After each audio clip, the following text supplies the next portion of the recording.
2023년 11월 13일 월요일 경제뉴스 모닝 브리핑을 시작하겠습니다. 에코프로와 에코프로 BM 주가가 공매도 금지 첫날 쇼트 커버링 효과로 급등했던 상승분을 거의 반납한 모습이다. 공매도 세력들의 쇼트 커버링 효과도 기대보다 미미했던 것으로 나타났다.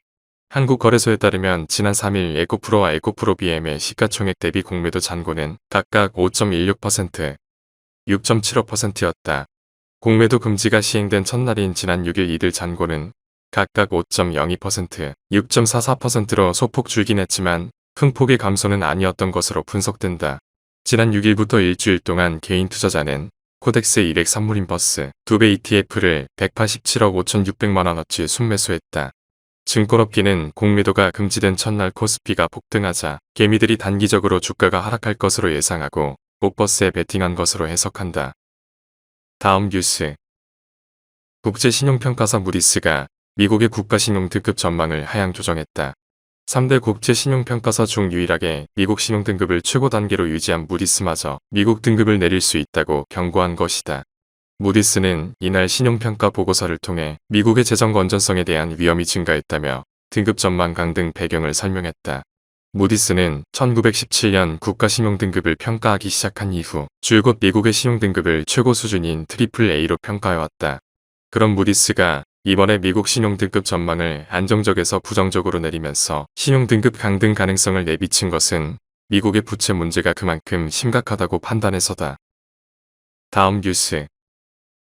LG에너지솔루션이 미국 포드, 시르키의 코치그룹이 티르키에 짓기로 했던 배터리 합작 공장 프로젝트를 철회했다. 최근 전기차 수요 둔화와 포드의 전기차 투자 축소 등이 맞물린 결과라는 분석이다. LG에너지솔루션은 합작 공장 계획은 철회했지만 포드와 상용 전기차 관련 배터리 공급 협력은 계속 이어갈 것이라고 설명했다. 일각에선 급성장하던 글로벌 전기차 시장이 숨고르기에 들어가면서 완성차 업체를 넘어 배터리 업체까지 영향을 미치기 시작했다는 지적도 나온다. 다음 뉴스. 월스트리트가 JP모건 체이스, 뱅크 오브 아메리카, 웰스파고, 시티그룹 등 4대 은행 체제로 재편되는 흐름의 속도가 붙고 있다. 지난 3, 4분기 이들 4대 은행의 순이익이 전체 월가 은행 부문 순이익의 약 절반을 차지한 것으로 나타났다. 미국 연준이 지난해 인플레이션을 잡겠다면서 더 높게, 더 오래 고금리를 이어가는 새로운 시대를 연 듯 중소지역은행들이 몰락하는 가운데 이들 4대 은행 체제는 강화되고 있다.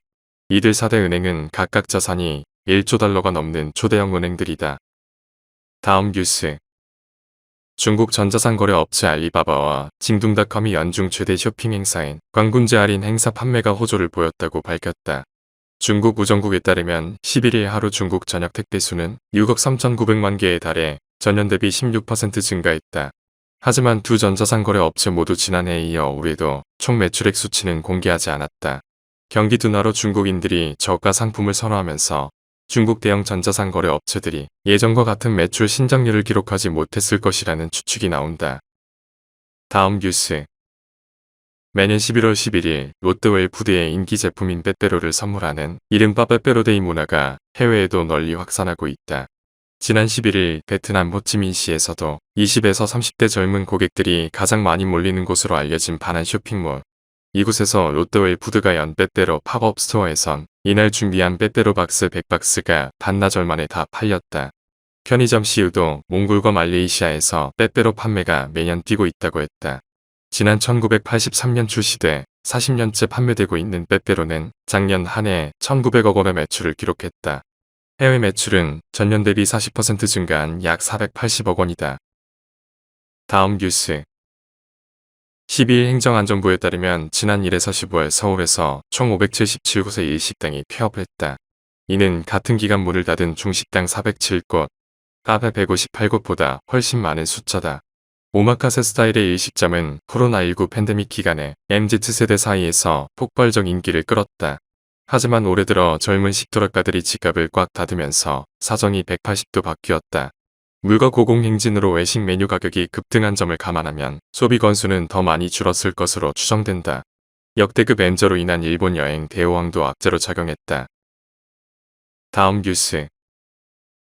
하나은행이 고시한 11월 12일 오후 11시 58분 원달러 환율은 1320.50원입니다. 시청해주셔서 감사합니다. 더 좋은 영상을 위해 구독, 좋아요 부탁드립니다.